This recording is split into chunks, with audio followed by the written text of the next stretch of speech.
don't keep anything at home. You're moving to a new country and US is very far. In your first 2 months, you spend as less money as you can. That you had yesterday does not mean you know it today. So carry enough food because beans is very expensive.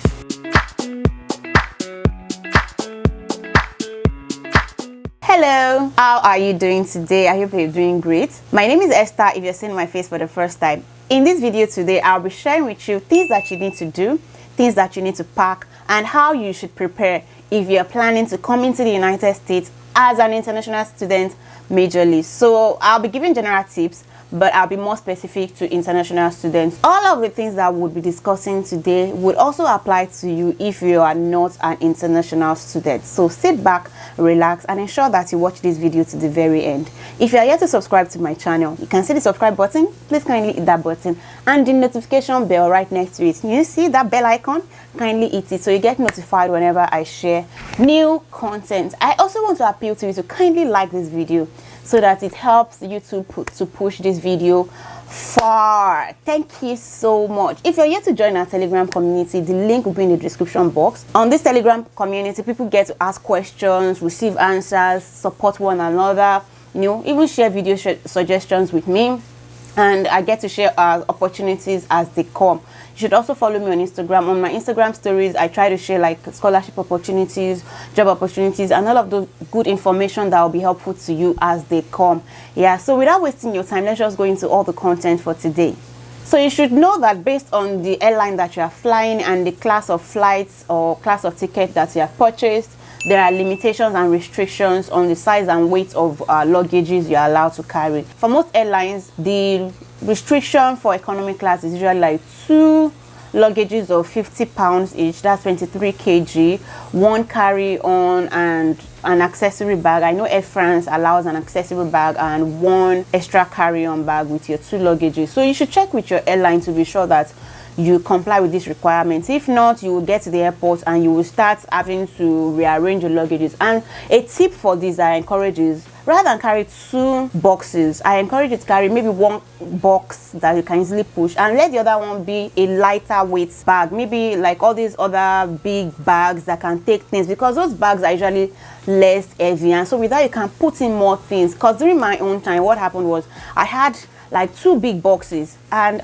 when I got to the airport, I had a lot of things that's overweight stuff, so I had to start rearranging. And when I was rearranging, one of the things that we did was to use a sack. I bought a sack at the airport there, which was more expensive than I would have bought if I had planned for that before getting to the airport. So I got that at a higher cost, and so we had to rearrange some of my things in that Ghana must go bag. Then we wrapped it. So I would encourage, don't carry 2 boxes. If not, there's a higher probability that your items would be over the requirements, except you are willing to pay for excess baggage, excess luggage, or you don't want to carry so much stuff. And also on this line, she warn you, carry-on boxes are allowed. Most of your flights is allowed. I didn't know that, and based off of that, somebody at the airport took advantage of me. I paid 3,000 naira extra to carry my carry-on luggage. I didn't know. I thought it was something that was not allowed. So check all of that and confirm that. So first and foremost, I'll be discussing things that you should bring. Number 1 on my list are your documents. Very, very important. I encourage you to bring all your documents that you have gone to school with, all your certificates, even your high school certificates, all of those things, because you're relocating and you never can tell what information might be needed during your process. So would you be having to pay extra money to ship those things to you? So it's best you come with it. Then all the documents that you have used for your visa application, even up to your visa appointment, your I-20, your proof of support, those things especially, because those might be even required at the port of entry, and if you are not able to provide them, you might, it's one of the things that we discussed in my recent video where I shared about reasons why you may be denied entry at the port of entry. So avoid stories that such. Then your service fee receipt as well. I think I don't want to repeat all of that, so just go watch that video. Know all the documents that you need to carry. So bring all your documents, like I've said. Don't keep anything at home. You're moving to a new country and US is very far. For people coming from Nigeria, I think the minimum hours of flight depends on the state you are going to, but I think it's usually like from 10 hours and above. So most of the states in the United States, you should know that you need to pack all the essential things that you might need. And you'll be going for OPT, and as a student, after you settle down, you want to probably move to more permanent status. They will require most of those your documents that you think that that you don't need. You can also scan them, scan everything, ensure that they're in a drive somewhere, so in case anything happens to the physical document, you can easily reprint them from your online drive. Another thing you should bring as an international student is your laptop. Most of your classes, you will need to work on your laptop. And I think even in Nigeria these days, as a student, you will most likely need your laptop to do a lot of assignments, to do a lot of your projects and stuff like that. Even with the advent of pandemic, but I believe right now a lot of schools are going back to physical classes. But even at that, a lot of things that you'll be doing will be online, though there will be computer centers at your school that you might make use of, but they might not be as convenient as you having your laptop. And I also believe that some schools allow you to rent a laptop probably for a semester and all of that once you're able to find your feet. But if you have your laptop, definitely bring it with you. If you don't have it, no problem, it's okay, but I would encourage that if you have it, don't leave it at home, ensure that you come with it. Now let's talk about clothing. For clothing, I would say it depends on the time of the year that you are coming. What is the weather like? And for the state you're going to, what is the weather like? So for this, I encourage that before you even come to the United States, try to connect with somebody in your school, somebody in the location that you're going to, so this person can give you hints on how things are, what to prepare for, what not to prepare for. And if you feel like you don't know anybody, go on LinkedIn. I encourage you to go on LinkedIn, look for the name of your school. When you search the name of your school, look for people that probably have names similar to names that you know. If you're from Nigeria, a name that sounds Igbo, Yoruba, all those kind of things, because I feel like that person will be able to relate with you better. So speak to them, talk to them, connect with them to say, okay, what do I need to do, what do I not need to do? And I've already shared this in one of my old videos. I'll put it in the link below on how this person can also help you. So ensure that you check out that video to know all the things that you need to do before coming into the United States. In terms of clothing, it depends on time of the year that you're coming. If it is during winter, definitely you will need to get jackets. And I encourage you to get probably like one jacket, because when you come here, you get the rest of them. You don't need to go buy like 3 or 4 jackets. You might end up not wearing them, because by the time you come here, you probably see better ones. So just come with one so that you have that one when you land at the airport and you're not cold. That is if you are coming during winter. If you're coming during summer, definitely no need to buy jackets. Save your money. Also, depending on the kind of person you are, I would encourage that you come probably like African prints, Ankara, all of those things. Maybe have them already sewn, because when you come here, you want to make all of those outfits, they're usually very expensive. That is based on who you are. If you're not that kind of person, you might totally skip it. I love Ankara prints, and I wish that I carried a lot of that when coming.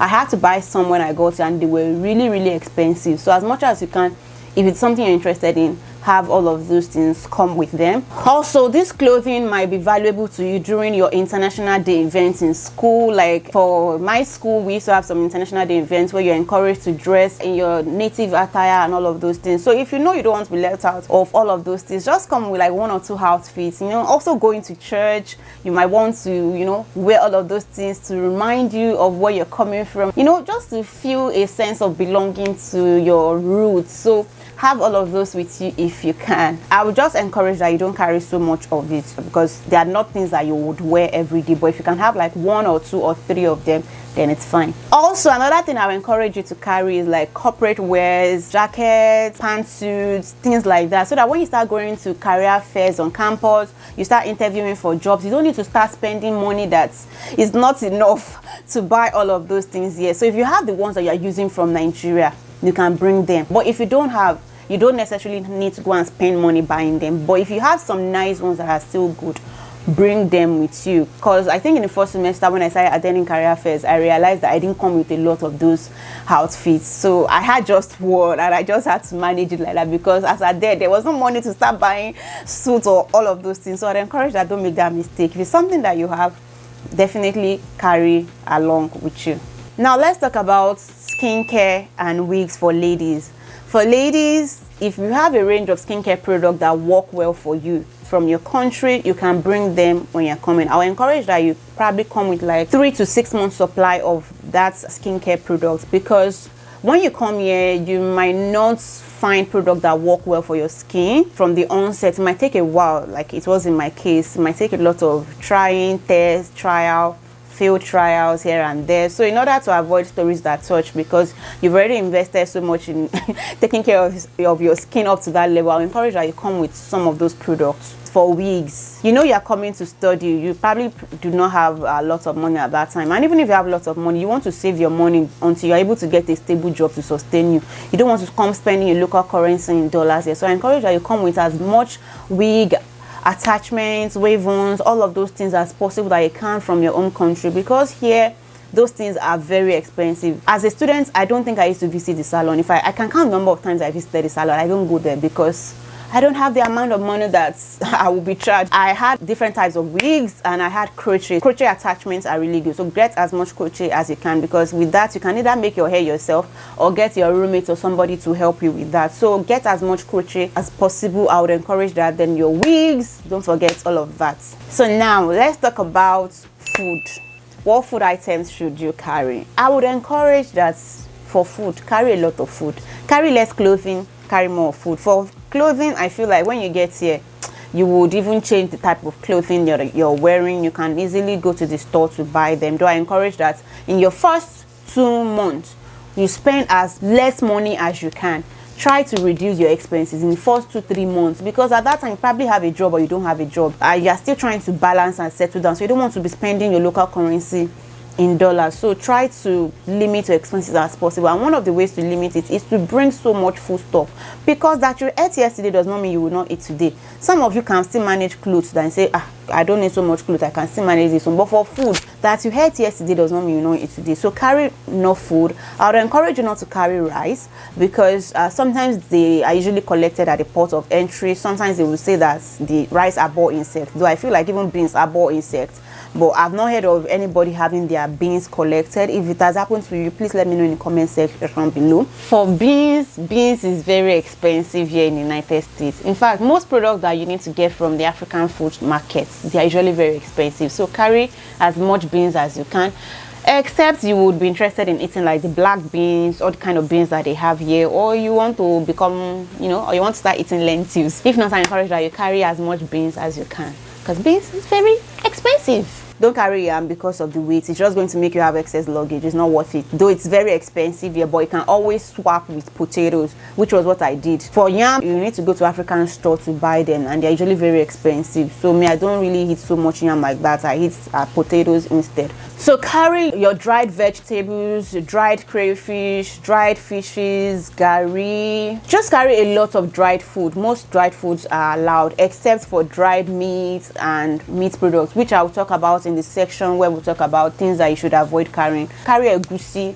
Yes, carry egusi. If you eat egusi, that's if you eat egusi. If you don't eat egusi, you can skip it. Carry as much food stuff. Now let's talk about medications. For medications, I would encourage you to carry some of the over-the-counter medications we normally use in Nigeria, and maybe some few anti-malaria drugs, maybe like 1 or 2. The reason for this is because at the time when you were living in Nigeria, you might have malaria in your system and not be aware. So when you come here, you don't want to fall sick, and the next thing you're thinking about is how to go to the clinic. It might be very expensive, and at that time probably you've not had your health insurance sorted out. You would now be incurring costs, and here you should know that anything related to health system is not cheap. It doesn't come cheap. So I would encourage that you have at least 1 pack of that anti-malaria drug with you. Have your paracetamol, and check the expiry date, that the expiry date is far out. The antibiotics that we use in Nigeria, those kind of things are not things that you easily get here. You need a doctor's prescription to get them. And like I said, there might be some things in your system before you leave the country that you're not aware of, and that by the time you settle down,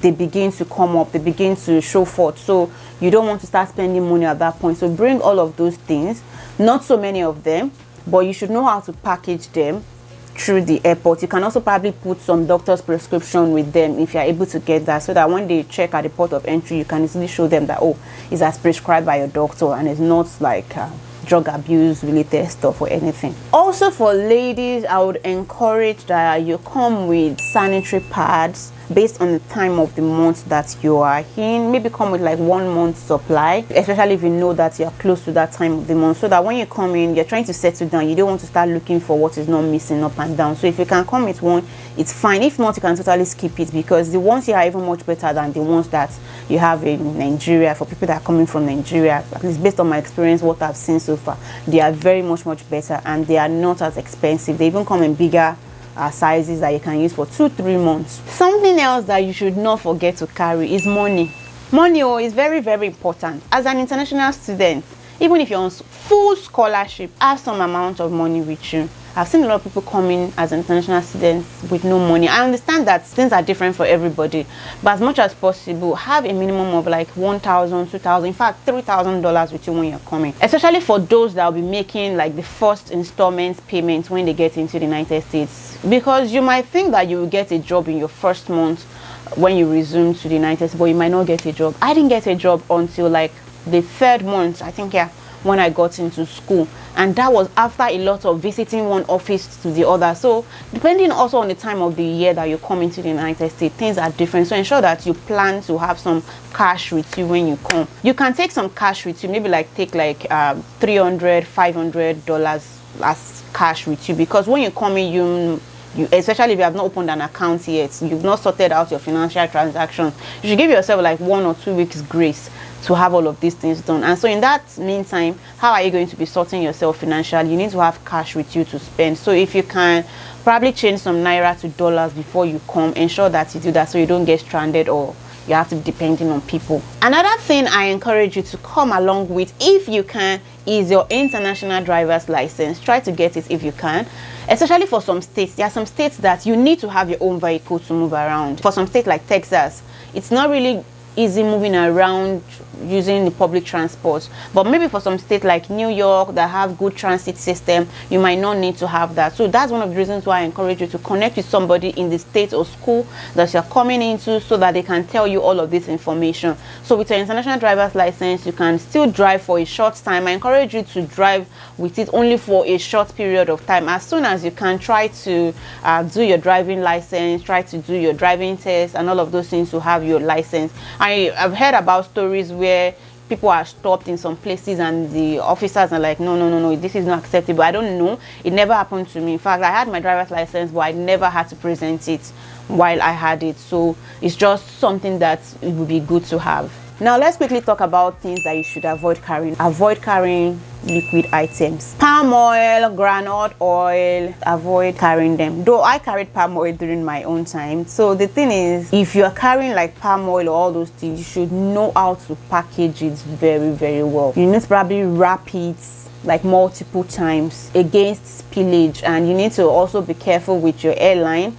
They might ask you to, drop it or not. So be careful about all of those things. There are some items that you're required to declare before you get on your flight. Ensure that you declare all of those things to avoid stories that such. Avoid carrying kitchen utensils, gadgets. I've heard a lot of people talk about carrying pots, carrying pans, all of those things. Even if you don't have money when you come here, there are some of those things that you can get from Dollar Tree. Most of the items are like $1, 1.25.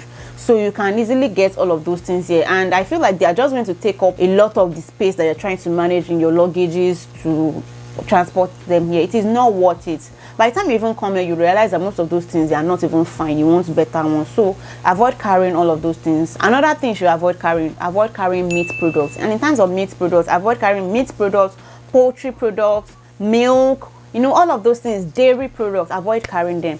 Any product that is a byproduct of meat, like dried pomo, gala, no chicken, yes, avoid all of those things. So the reason why they don't allow you carry all of those things is because they're trying to prevent you importing diseases from your own country to the United States, and they are not sure what products those cows or whatever those animals are being fed in your own country before bringing them here. So they don't allow that. They really frown at that. I remember I was carrying gala. All of my gala products were taken out.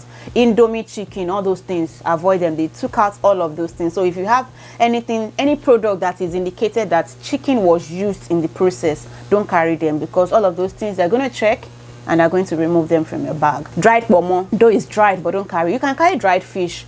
Like fish products, you can still carry. I carried all of those things. They saw them and they didn't seize them. Some people also talk about powder products. I don't think there's anything wrong with powder products. Like I had my pepper soup spice, elgusi, all of those things. The important thing is know how to wrap those things. Wrap them well. I will encourage that even after you put them in nylon, put them in Ziplocs. And when you put them in Ziplocs, still try to probably sellotape or wrap them. Ensure that they are well wrapped so that it's not split all over the place. All right guys, so that's all I have to discuss with you today. If you have any questions about all the things I've discussed today, you can leave your questions in the comment section below. I'd love to read from you. Also, don't forget to like this video. Thank you so much, so this video can go far on YouTube. So until I come your way again next time, guys, do take care and keep winning. Bye.